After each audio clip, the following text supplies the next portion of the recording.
আসসালামু আলাইকুম, খুশরিতা কাকুলি স্বাগত জানাচ্ছি এনটিভির দুপুরের খবরে।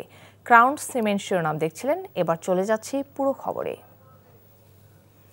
বঙ্গভবনে রাষ্ট্রপতির সঙ্গে বৈঠকে বসেছেন প্রধান নির্বাচন কমিশনারের নেতৃত্বে 4 কমিশনার। চূড়ান্ত হয়েছে তফসিল ঘোষণায় প্রধান নির্বাচন কমিশনার এএমএম নাসিরউদ্দিনের ভাষণ। রাষ্ট্রপতির সাথে সাক্ষাৎ শেষে সন্ধ্যায় কিংবা আগামীকাল ত্রয়োদশ জাতীয় সংসদ নির্বাচন ও গণভোটের তফসিল ঘোষণা করার বিষয়ে নিশ্চিত করেছেন ইসি আব্দুর রহমানেল মাসুদ। সাংবাদিকদের এক প্রশ্নের জবাবে এ তথ্য নিশ্চিত করেন তিনি। জানান, তফসিলে নির্বাচন সুষ্ঠু করতে রাজনৈতিক দল সহ অংশীজনদের সহযোগিতার বিষয়ে আহ্বান জানাবেন সিইসি।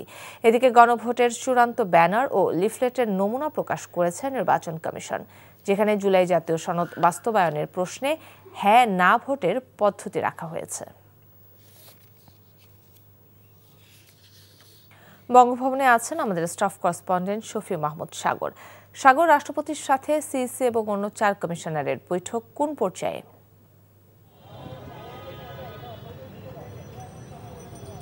কাকলি, সর্বশেষ খবর পাওয়া পর্যন্ত আমরা জানতে পেরেছি যে রাষ্ট্রপতির সাথে প্রধান নির্বাচন কমিশন এবং ইসি কমিশনের নির্বাচন কমিশনারের সঙ্গে যে 4 জন ইসি কমিশনার আসছিলেন তাদের সেই বৈঠকটি সম্পন্ন হয়েছে এবং এই মুহূর্তে আমরা দেখতে পাচ্ছি যে সেনাবাহিনীর একটি দল তারা বঙ্গভবনের দিকে যাচ্ছে। অর্থাৎ বলা যাচ্ছে যে কিছুক্ষণের মধ্যে হয়তোবা বঙ্গভবন থেকে ইসি কমিশনের সদস্যরা তারা বের হবেন এবং আমরা সাংবাদিকরা যারা আছেন তারা বাইরে অপেক্ষায় আছেন যে যদি তারা আসলে কথা বলতে আগ্রহী হন তাহলে আমরা হয়তো জানতে পারবো যে কি কি বিষয় নিয়ে আলোচনা হয়েছে এবং রাষ্ট্রপতি তাদেরকে কী ধরনের নির্দেশনা দিয়েছেন। আর এর আগে সকাল 12:10 মূলত ইসি কমিশন এই রাষ্ট্রপতির বাসভবনে এসে তার সঙ্গে সাক্ষাতের জন্য আসেন এবং তার আগে তারা নিজেদের মাঝেও একটি বৈঠক করেন, সেটি নির্বাচন কার্যালয়ে 11টা নাগাদ। এবং মূলত যেই বিষয় নিয়ে আজকে আলোচনা তাদের মাঝখানে হয়েছে সেটি হচ্ছে যে আসন্ন জাতীয় নির্বাচন আয়োজনে নির্বাচন কমিশন আসলে কী ধরনের প্রস্তুতি সম্পন্ন করেছেন সেই সকল প্রস্তুতি নিয়ে এবং সার্বিক নির্বাচনের সব কিছু নিয়ে তফসিল ঘোষণার ঠিক আগ মুহূর্তে রাষ্ট্রপতি এবং প্রধান উপদেষ্টা তাদের সাথে আসলে কথা বলার একটি আনুষ্ঠানিকতা রয়েছে। সেই রেওয়াজ মেনেই আগে প্রধান উপদেষ্টার সাথে তাদের আলোচনা হয়েছে কয়েকদিন আগে এবং আজকে রাষ্ট্রপতির সাথে সেই আলোচনাটি হচ্ছে এবং এই আলোচনার পরেই আজকে বিকাল নাগাদ প্রধান নির্বাচন কমিশনার তিনি একটি ভিডিও বার্তা রেকর্ড করবেন, যেই ভিডিওতে মূলত তফসিলের ঘোষণাটি আসবে এবং সেই তফসিলের ঘোষণাটি আজকে সন্ধ্যা নাগাদ কিংবা আগামীকাল নাগাদ সেটি জনসম্মুখে প্রচার করা হবে এবং এই তফসিল ঘোষণার মধ্য দিয়ে মূলত জানা যাবে যে ফেব্রুয়ারির ঠিক কোন দিনে বা কত তারিখে নির্বাচনটি আয়োজন করা হচ্ছে। আপনারা দেখতে পাচ্ছেন যে পুলিশের গাড়ি যাচ্ছে, মূলত পুলিশের গাড়ির পিছনেই নির্বাচন কমিশনারদের গাড়ি রয়েছেন, তারা এই মাত্রই বঙ্গভবনের গেট দিয়ে তারা বের হচ্ছেন এবং কিছুক্ষণ আগেই মূলত তাদের মাঝখানে সেই 2 ঘন্টা ব্যাপী বৈঠকটির সেটি শেষ হয়েছে। তো এই মুহূর্তে গাড়িগুলো বের হচ্ছে এবং সেখানে আসলে তাদেরকে অ্যাপ্রোচ করা হচ্ছে যে একটি ব্রিফিংয়ের জন্য এবং আমরা যদি তারা আসলে সম্মত হন তাহলে আমরা জানতে পারবো যে আজকের এই বৈঠকে কি কি আলোচনা হয়েছে, সেখানে আসলে রাষ্ট্রপতি তাদেরকে কি ধরনের নির্দেশনা দিয়েছেন সুষ্ঠু নির্বাচন আয়োজনের জন্য, যেটি নিয়েই মূলত বাংলাদেশের মানুষ অপেক্ষায় আছেন। এবং দেখতে পাচ্ছেন যে নির্বাচন কমিশনারদের গাড়ি সেটি বের হয়ে যাচ্ছে বঙ্গভবন থেকে।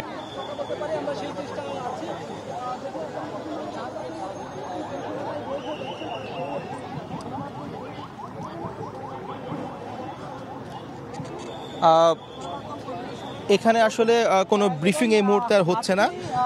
সম্ভবত প্রধান নির্বাচন কমিশনার এবং অন্যান্য যারা নির্বাচন কমিশনার রয়েছেন তারা মূলত আজকের এই বৈঠকটি নিয়ে হয়তো বা তাদের কার্যালয়ে ব্রিফিংটি করবেন। তো প্রায় 2 ঘন্টা নাগাদ এই বৈঠকটি হয়েছে এবং আমরা যতটুকু জানি যে এই সাক্ষাতের পরই আজকে এবং বা কালকের মধ্যেই 2 দিনের মধ্যেই তফসিল ঘোষণাটি ব্যাপারটি আসবে এবং সেই তফসিলের মধ্য দিয়েই আগামী জাতীয় নির্বাচনের দিনক্ষণ সেটি আমরা জানতে পারবো। তো নির্বাচন কমিশনারের সাথে রাষ্ট্রপতির বৈঠক শেষ হওয়ার পরে তারা চলে যাচ্ছেন এইমাত্র, এবং আজকের এই নির্বাচন তফসিল ঘোষণার আগে এই বৈঠকটি মূলত তাদের আনুষ্ঠানিক শেষ বৈঠক ছিল, এবং এই বৈঠকের পরই বাদবাকি যে সিদ্ধান্ত নির্বাচন নিয়ে সেটি আমরা আসলে প্রধান নির্বাচন কমিশনারের বক্তব্যের মধ্য দিয়েই তার সেই ঘোষণার মধ্য দিয়ে আমরা জানতে পারবো। তো এই ছিল কাকলি বঙ্গভবন থেকে নির্বাচন কমিশনারের সাথে রাষ্ট্রপতির সাক্ষাতের সর্বশেষ অবস্থা। বাগেরহাট ও গাজীপুরের সীমানা নিয়ে হাইকোর্টের রায় বহাল রেখেছে আপিল বিভাগ। রায়ে বলা হয়েছে, বাগেরহাটের সংসদীয় আসন 4টি ও গাজীপুরে 5টি আসনই থাকবে। সকালে আপিল বিভাগের পূর্ণাঙ্গ বেঞ্চ এই রায় দেন। নির্বাচন কমিশনের আইনজীবী জানান, হাইকোর্টের রায়ের পূর্ণাঙ্গ অনুলিপি দেখে পরবর্তী সিদ্ধান্ত নেবে নির্বাচন কমিশন। রিপোর্ট করছেন ফাহাদ মোহাম্মদ। ত্রয়োদশ জাতীয় সংসদ নির্বাচনকে সামনে রেখে গেল 4 সেপ্টেম্বর বাগেরহাটের 4টি আসন থেকে 1টি কমিয়ে এবং গাজীপুরের 5টি থেকে 1টি বাড়িয়ে গত 4 সেপ্টেম্বর গেজেট প্রকাশ করে নির্বাচন কমিশন, যা হাইকোর্টে চ্যালেঞ্জ করেন এক বিএনপি প্রার্থী। সবকিছু বিবেচনায় নিয়ে 24 ঘন্টার মধ্যে ইসিকে বাগেরহাট ও গাজীপুরের সীমানা পূর্বের অবস্থায় ফিরিয়ে দেওয়ার নির্দেশ দেয় হাইকোর্ট। এর প্রেক্ষিতে আপিল বিভাগে লিভ টু আপিল করেন নির্বাচন কমিশন ও গাজীপুরের এক এমপি প্রার্থী। টানা দুদিনের শুনানি শেষে সর্বোচ্চ আদালত সর্বসম্মতিক্রমে বাগেরহাটের 4টি আসন ও গাজীপুরের 5টি আসন ফিরিয়ে দেন। নির্বাচন কমিশনের 4 সেপ্টেম্বরে যে গেজেট প্রকাশিত হয়েছিল, সেই গেজেট বাগেরহাট ও গাজীপুরের অংশ সম্পূর্ণ অবৈধভাবে ঘোষণা হলো, এবং সাথে সাথে আদালত বাগেরহাটের 4টি সংসদীয় আসন আজ থেকে এই মুহূর্ত থেকে পুনর্বহাল হলো। গাজীপুরে যে 5টি আসন ছিল, সেই 5টি আসনে এবার নির্বাচন হবে। এই রায়ের কপি কমিশনে পৌঁছে দেওয়া হবে বলে জানান ইসির আইনজীবী। আজকে যে রায়টা হলো, সেই রায়ের বিষয়টা আমি লিখিতভাবে ইসিকে জানাবো, নির্বাচন কমিশনকে জানাবো। নির্বাচন কমিশনের পরবর্তী ইনস্ট্রাকশন সাপেক্ষে এটা তারা যেভাবে সিদ্ধান্ত নেবেন সে অনুযায়ী আমার রেসপন্সটা হবে। নির্বাচন সংক্রান্ত আরও 30টির বেশি মামলা হাইকোর্টে বিচারাধীন আছে। ইসির তফসিলের পর এসব মামলা নিয়ে কি আদেশ আসে হাইকোর্ট থেকে, সেদিকে নজর থাকবে সবার। Fahad Mohammad, NTV news, Dhaka. 125 আসনে প্রাথমিক প্রার্থী ঘোষণা করেছে জাতীয় নাগরিক পার্টি এনসিপি। ঢাকা 11 থেকে দলের আহ্বায়ক নাহিদ ইসলাম, রংপুর থেকে সদস্য সচিব আক্তার হোসেন নির্বাচন করবেন। সংস্কারের পক্ষে থাকা বিএনপি জামায়াতের বিদ্রোহী প্রার্থীদের দ্বিতীয় ধাপে মনোনয়ন দেওয়ার কথা জানিয়েছে দলটি। মনোনয়ন ঘোষণা শেষে লেভেল প্লেইং ফিল্ড নিশ্চিত করতে সরকার ও নির্বাচন কমিশনের প্রতি আহ্বান জানিয়েছেন এনসিপির আহ্বায়ক নাহিদ ইসলাম। নূর হোসেনের রিপোর্ট। বিএনপি জামাতের জোটে না গিয়ে স্বতন্ত্র জোটে আলাদা নির্বাচনের অংশ হিসেবে 125 আসনে প্রার্থী ঘোষণা করেছে গণঅভ্যুত্থানে নেতৃত্ব দেওয়া তরুণদের রাজনৈতিক দল জাতীয় নাগরিক পার্টি। রাজধানীর বাংলা মোটরে অস্থায়ী কেন্দ্রীয় কার্যালয়ে দলের মনোনয়ন ঘোষণা করেন সদস্য সচিব আক্তার হোসেন। পঞ্চগড় 1 মোহাম্মদ সার্জিস আলম। নির্বাচনে কুমিল্লা 4 থেকে হাসনাত আবদুল্লাহ, পঞ্চগড় 1 থেকে সার্জিস আলম, নোয়াখালী 6 থেকে হানান মাসুদ এবং মুখ্য সমন্বয়ক নাসিরউদ্দিন পাটোয়ারি নির্বাচন করছেন ঢাকা 18 আসন থেকে। মনোনয়ন ঘোষণার সময় দলের সদস্য সচিব আহ্বান জানান জনগণের পক্ষে এবং নতুন বাংলাদেশের জন্য শাপলাকলিতে ভোট দেয়ার। আর নাসিরউদ্দিন পাটোয়ারি বলেন, দ্বিতীয় ধাপে বিএনপি জামায়াতের বিদ্রোহী প্রার্থী যারা সংস্কারের পক্ষে রয়েছে তাদের মনোনয়ন দেয়া হবে। সামনের যে নির্বাচন, সেটা শুধুমাত্র জাতীয় সংসদ নির্বাচন নয়, তার মধ্য দিয়ে বাংলাদেশের রাষ্ট্র কাঠামোতে সংস্কারের বিষয়ে গণভোট অনুষ্ঠিত হবে। আমরা বাংলাদেশের জনগণকে হ্যাঁ ভোটের পক্ষে থেকে হ্যাঁ ভোটকে জয়যুক্ত করে বাংলাদেশের মানুষের সংস্কারের যে আকাঙ্ক্ষা, সেটাকে বাস্তবায়নের জন্য উদাত্ত আহ্বান জানাই। বিএনপির যারা বিদ্রোহী রয়েছেন, তবে রিফর্মের পক্ষে আপনারা আছেন। জামায়াতের যারা বিদ্রোহী রয়েছেন, রিফর্মের পক্ষে যারা আছেন, বিভিন্ন সিভিল সোসাইটি যারা দক্ষ যোগ্য যারা রয়েছেন, দ্বিতীয় তালিকায় আমরা তাদের নামগুলো রাখার চেষ্টা করব। পরে দলের আহ্বায়ক জানান, দুর্নীতি, সন্ত্রাস ও ফ্যাসিজমের সাথে সংশ্লিষ্ট প্রার্থীদের প্রার্থিতা বাতিল হতে পারে। নির্বাচনের লেভেল প্লেইং নিশ্চিতে সরকারের প্রতি আহ্বানও জানান তিনি। কারো বিরুদ্ধে কোনো অভিযোগ থাকে দুর্নীতি, সন্ত্রাস বা ফ্যাসিজমের সাথে জড়ানোর, তাহলে সেই প্রার্থীতা বাতিল হবে।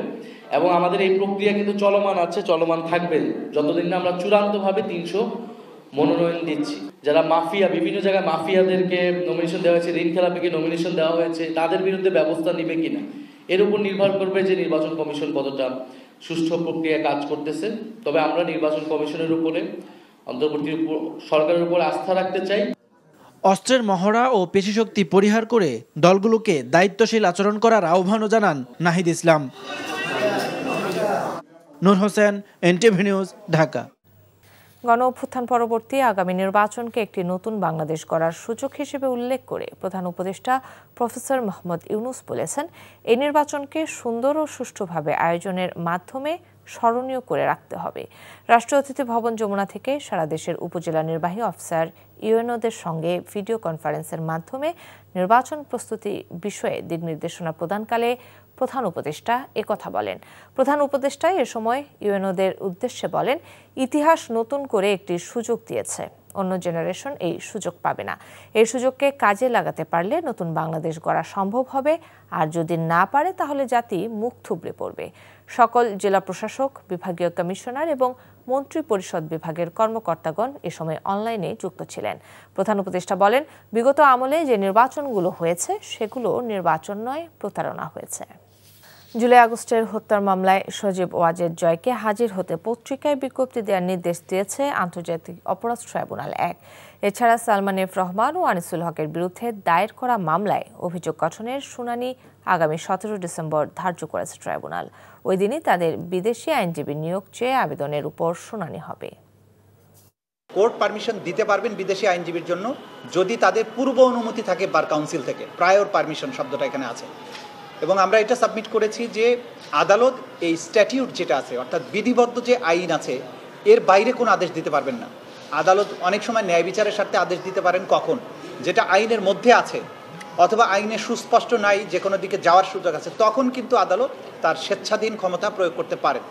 রাজধানীর মোহাম্মদপুরে মা মেয়েকে নৃশংসভাবে হত্যার ঘটনায় জড়িত থাকার অভিযোগে গৃহকর্মী আয়েশাকে গ্রেফতার করেছে পুলিশ। ঝালকাঠির নলছিটি থেকে তাকে গ্রেফতার করা হয়েছে বলে জানিয়েছে ডিএমপির মুখপাত্র তালিবুর রহমান। তিনি বলেন, ঘটনার পর থেকে সে আত্মগোপনে চলে যায়। গ্রেফতারের পর আসামিকে ঢাকায় নিয়ে আসা হচ্ছে বলে জানান তিনি। হত্যার সঙ্গে আরও কেউ জড়িত আছে কিনা তাকে জিজ্ঞাসাবাদে জানার চেষ্টা চলছে। এ বিষয়ে আরও বিস্তারিত সংবাদ সম্মেলনের মাধ্যমে জানানো হবে বলে জানান তিনি।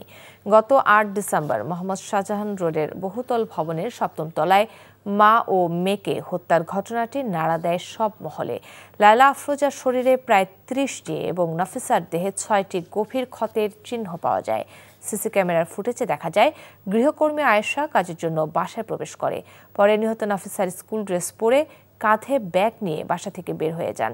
ঘটনার সময় স্বামী আজিজুল ইসলাম কর্মস্থলে ছিলেন। এ ঘটনায় মোহাম্মদপুর থানায় হত্যা মামলা দায়ের করা হয়েছে। চট্টগ্রাম বন্দরের টার্মিনাল বিদেশি অপারেটরকে দেওয়ার প্রতিবাদে সমাবেশ সহ লাল পতাকা মিছিল করেছে শ্রমিক কর্মচারী ঐক্য পরিষদ স্কপ। সকালে চট্টগ্রামের দেওয়ানহাট মোড় থেকে বন্দর অভিমুখে মিছিল নিয়ে যাত্রা করে শ্রমিক কর্মচারীরা। এ সময় লালদিয়া ও পানগাঁও টার্মিনাল পরিচালনায় বিদেশি অপারেটরের সাথে চুক্তির প্রতিবাদে স্লোগান দেয় আন্দোলনরতরা। মিছিলটি আগ্রাবাদ বাদামতলী এলাকায় পৌঁছলে সেখানে বাধা দেয় পুলিশ। সমাবেশের বক্তারা লালদিয়া ও পানগাঁও চুক্তি বাতিলের দাবি জানান। এ সময় নিউমুরিং কন্টেইনার টার্মিনালে বিদেশি অপারেটর নিয়োগের উদ্যোগ নেওয়া হলে কঠোর কর্মসূচির হুমকিও দেন বক্তারা। এই ছিল দুপুরের খবরে। এই খবরের ভিডিও সহ আপডেট জানতে ভিজিট করুন এনটিভি অনলাইন www.ntppt.com। এছাড়াও এনটিভির জনপ্রিয় সব অনুষ্ঠান ও খবরের আপডেট জানতে ভিজিট করুন আমাদের ইউটিউব ও ভেরিফাইড ফেসবুক পেজ। 5টায় দেশের খবর দেখার আমন্ত্রণ রইল। ধন্যবাদ সবাইকে।